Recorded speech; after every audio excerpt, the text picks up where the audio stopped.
আসসালামু আলাইকুম ফ্রেন্ডস, আশা করি সবাই ভালো আছেন। মানুষ বলে না, রাখে আল্লাহ মারে কে, কথাটা বাস্তব।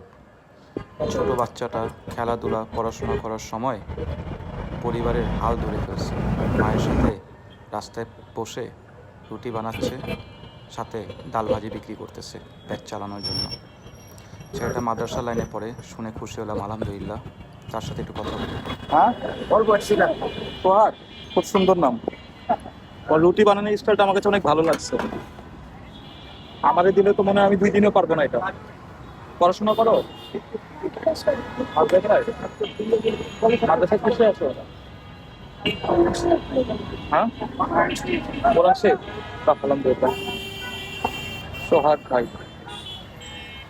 সরকারি রুটি বানিয়ে বিক্রি করতেছে সীমান্ত স্কোয়ার ধানমন্ডির ধুয়ে সীমান্ত সুন্দর অপরকথা মাদ্রাসায় করতেছে। ঠিক আছে সোহাগ, আল্লাহ হাফেজ।